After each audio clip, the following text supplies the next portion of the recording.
Spectrum, A Brief History of Modern India, Chapter 4, India on the Eve of British Conquest.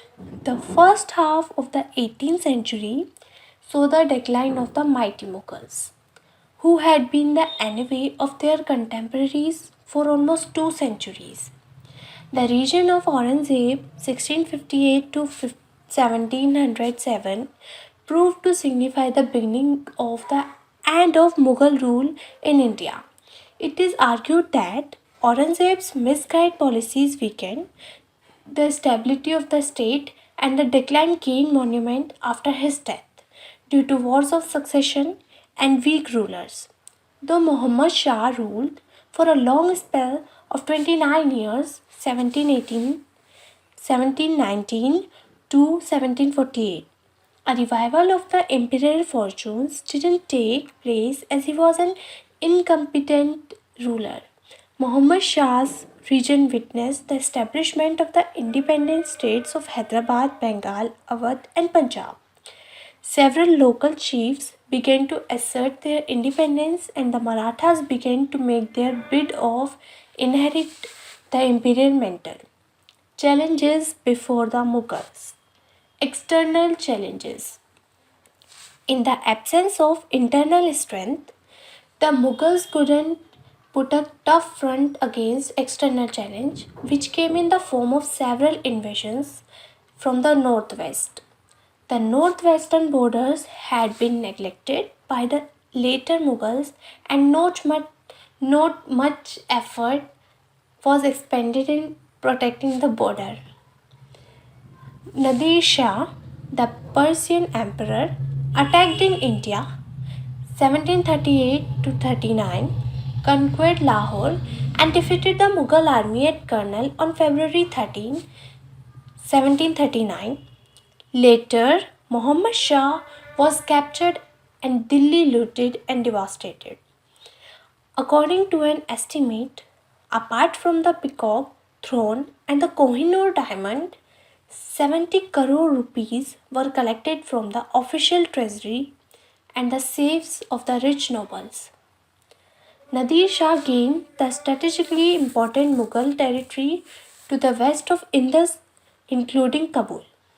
Thus, India once again became vulnerable to the attack from the northwest. Ahmad Shah Abdali or Ahmad Shah Durrani, who was elected the successor of Nadir Shah after the latter's death in 1747, invaded India several times between 1748 and 1767. He continuously harassed the Mughals, who tried to buy peace in 1751 to 52 by ceding Punjab to him. In 1757, Abdali captured Delhi and left behind the Afghan caretaker to watch over the Mughal emperor.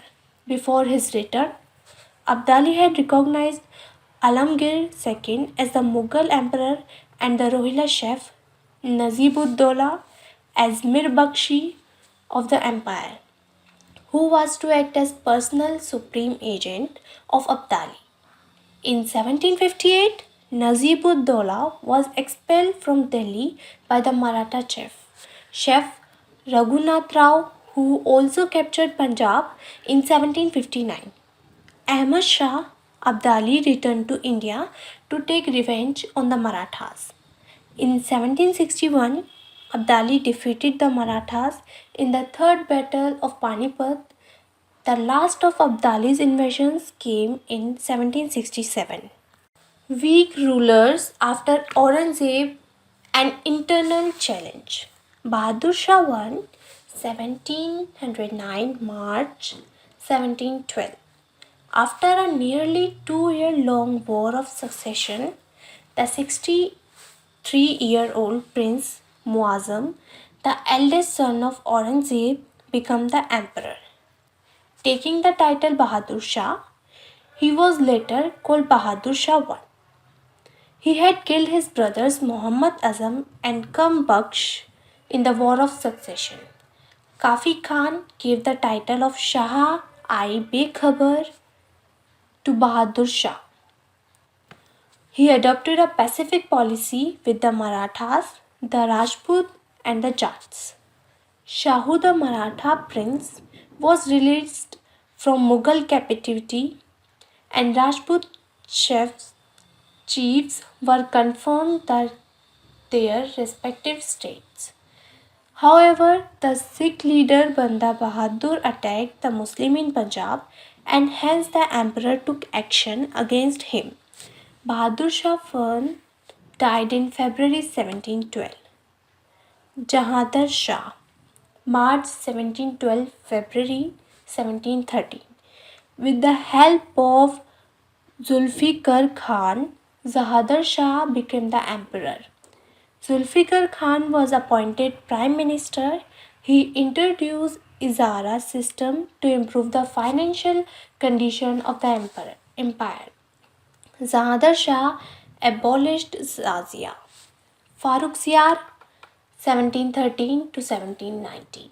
After killing Jahangir Shah with the help of Sayyid brothers, Abdullah Khan and Hussein Ali, known as Kingsmakers, Farrukhsiyar became the new emperor. He followed a policy of religious tolerance by abolishing Jizya and pilgrimage tax. In 1717, he gave farmlands to the British. In 1719, the Sayyid brothers, with the help of Peshwa Balaji Vishwanath, dethroned Farrukhsiyar. Later, he was blinded and killed. It was the first time in the Mughal history that the emperor was killed by his nobles. Rafi ud Darzat, February 28 to June 4, 1790. He ruled for the shortest period among the Mughals. Rafi ud Daula, June 6 to September 17, 1719. The Sayyid brothers placed Rafi ud Daula with the title Shah Jahan II on the throne. The new emperor was an opium addict. Muhammad Shah, 1719 to 1748. After the death of Rafi ud Daula, Roshan Akhtar became the choice of Sayyid brothers. Muhammad Shah, as he came to be known in history, was given the title of Rangila due to his luxurious lifestyle. Muhammad Shah, with the help of Nazimul Mulk, killed the Sayyid brothers.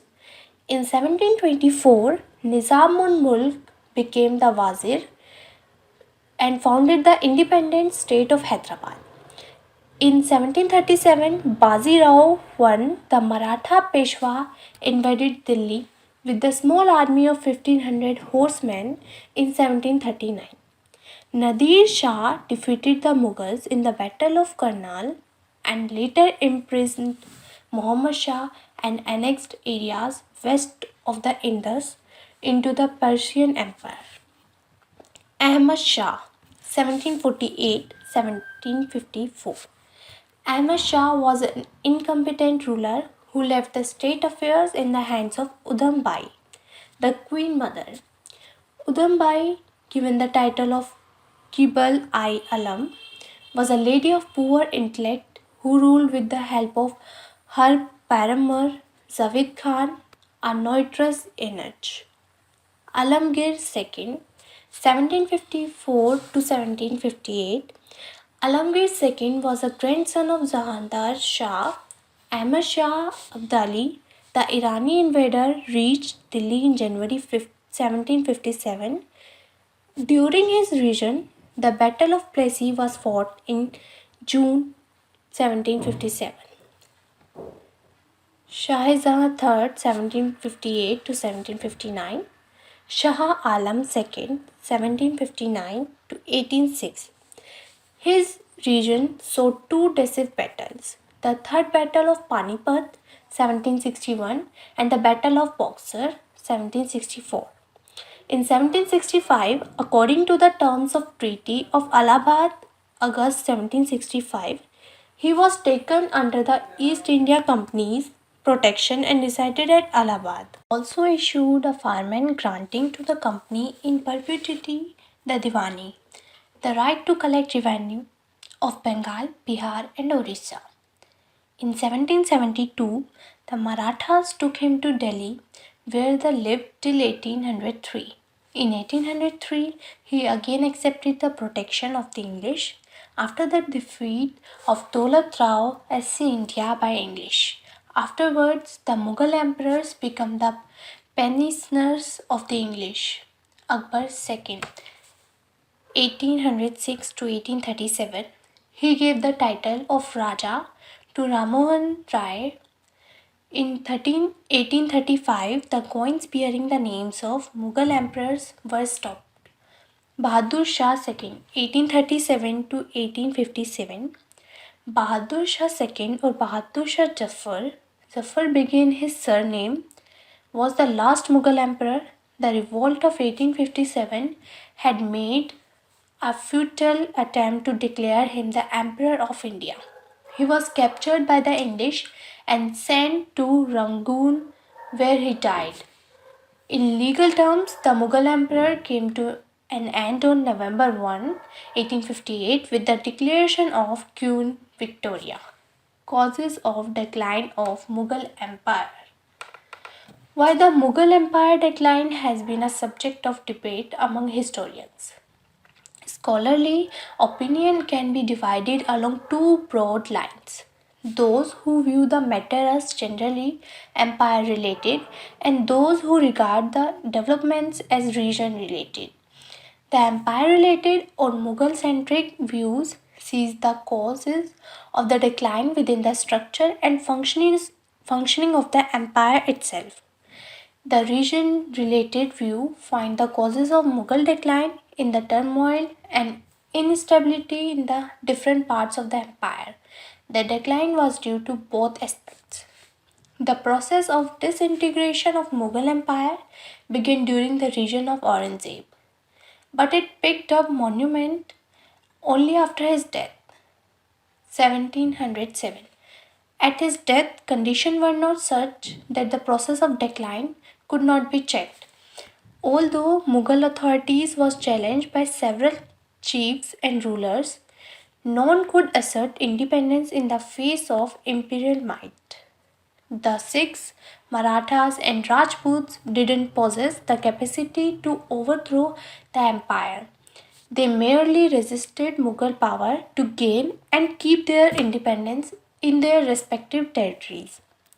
Thus, if the successor of Aurangzeb had been capable rulers, the empire might not have fallen.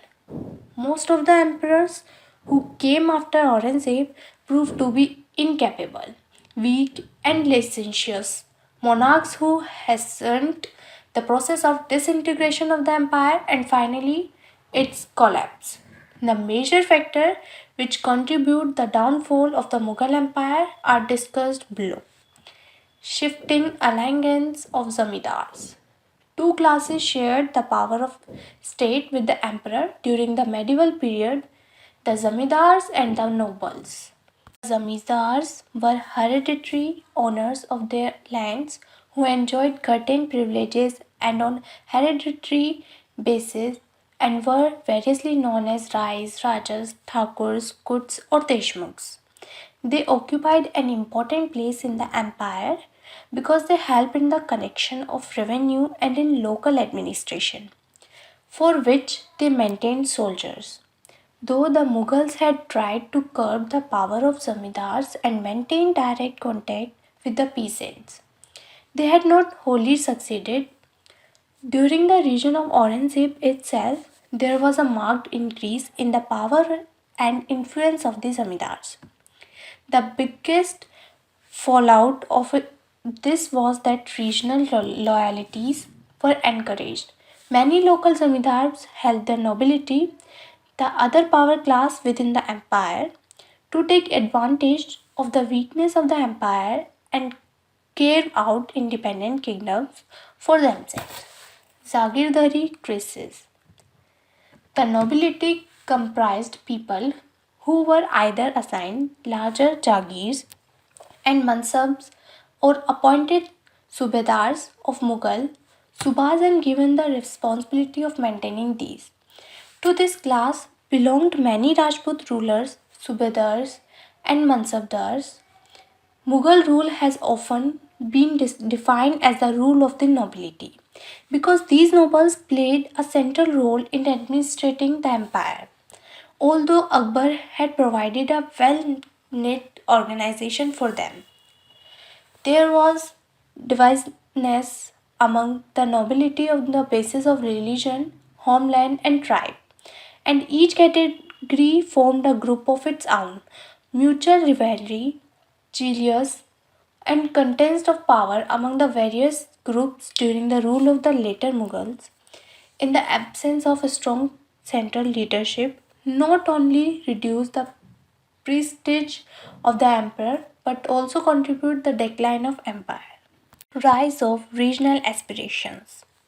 Aurangzeb's region itself witnessed power regional groups like the Jats, Sikhs, and Marathas, defying the authority of the Mughal state in their bid to create kingdoms of their own. They didn't succeed in their efforts, but they influenced the future course of political events in their respective regions.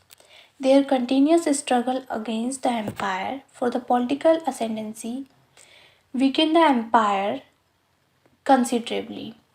Aurangzeb and after him Bahadur Shah first, by attempting to suppress the Rajput, spurred them to battle against the Mughals. The later Mughals made an effort to follow a policy and reconciliation with the Rajput. But by then it was already too late. The Rajput no longer trusted the Mughals enough to ally with them for the welfare of the empire.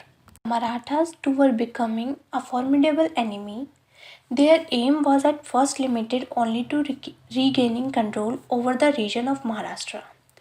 But it soon went to include getting legal sanction from the Mughal emperor for collecting Sardesh Mukhi and Chaudh throughout India. They fought northwards and by 1740 succeeded in spreading their influence over the provinces of Gujarat, Malwa, and Bundelkhand. The Rajput struggle against the empire and the growing ambition and power of Marathas thus adversely affected the Mughal might.